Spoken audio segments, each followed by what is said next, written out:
Greetings to all. Welcome back to our YouTube channel. Myself Sanchita Sanand, a first year law student from Galgotia's University and currently working as a legal intern at LEXIS and Company. So today the purpose of my video is to make you all aware about the power and functions of a governor. Most of the provision in the Constitution of India is derived from the Government of India Act 1935.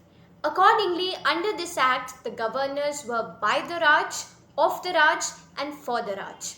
The members of the Constituent Assembly were proposed by the members of the subcommittee consisting of B.G. Kher, K.N. Kadju and P. Subramaniam. Since then arose a clash between the powers of the governor and the chief minister, the system of appointed governor of the state came into existence. The Constitution of India provides for the position of a governor in every state.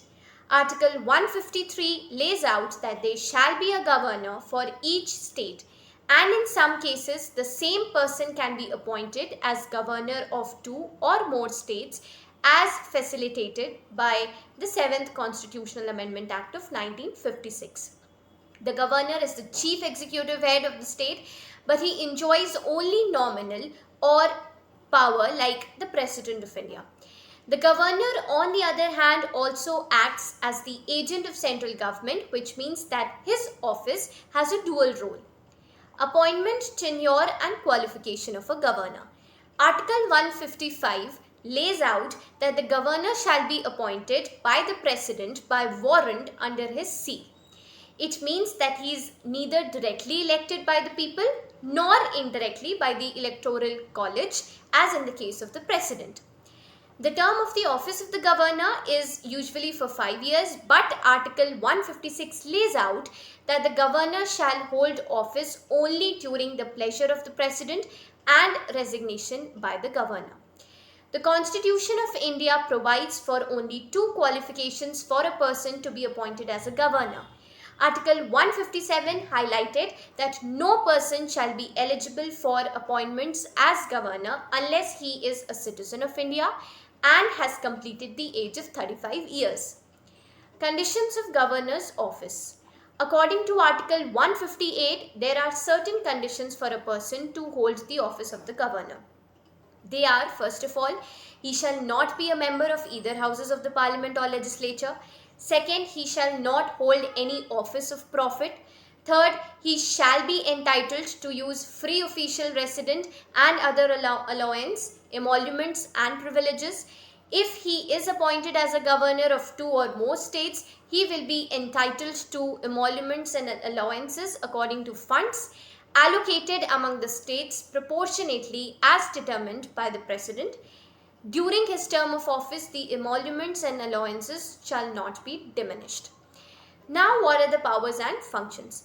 The governor of state possesses executive, legislative, financial and judicial powers, which are briefed as under. So, what are the executive functions?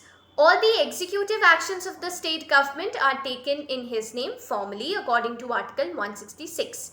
He is responsible for appointing the chief ministers and other ministers.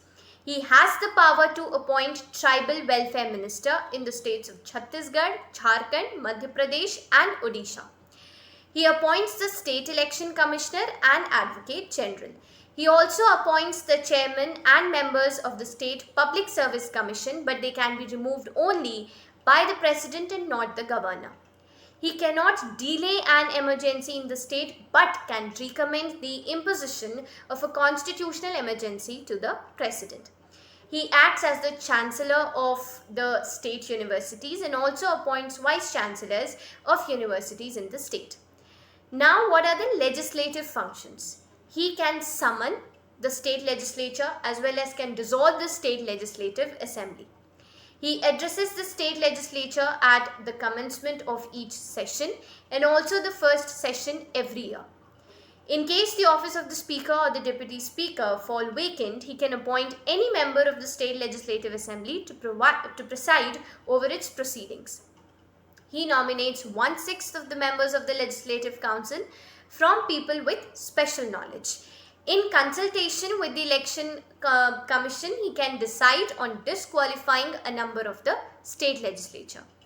The most important legislative function is that he can make ordinances when the state legislature is not in session, and it must be approved by the state legislature within 6 weeks from its reassembly. Now, what are the financial powers? He ensures that the annual state budget is laid before the state legislature. Only with his prior recommendation can a money bill be introduced in the state legislature. If there are any unforeseen circumstances, he can make use of the contingency fund of the state to meet all the expenditures. He also constitutes a finance commission after every 5 years to review the financial position of the panchayats and the municipalities. Now, the judicial powers. First of all, he has the power to grant pardons, respites, suspension of punishments, the remit of commute any person convicted of any offence against any law according to Article 161. While appointing judges of any state high court, he is consumed by the president. Governor, in consultation with the state high court, makes appointment, posting and promotion of district judges. So the constitution highlights the possibility of the governor acting at his discretion. Such a possibility has not been made for the president. Also, the ministerial advice has been made binding on the president by the 42nd Constitutional Amendment Act 1976. It is not the same for the governor. The decision of the governor is final, and any question arises, then the matter falls within the discretion of the governor. Hence, it can be said that he enjoys constitutional discretion, but his action has to be in line with the discretion. Hence, it can be said that he enjoys constitutional discretion, but his action has to be in line with the direction of the union government. So this was all about the power and the functions of a governor. Thank you so much for devoting your time and listening to my video. If you really liked my video, then please like, share and comment. And do subscribe to our YouTube channel Lexcliq for more upcoming such videos. Thank you so much and have a nice day.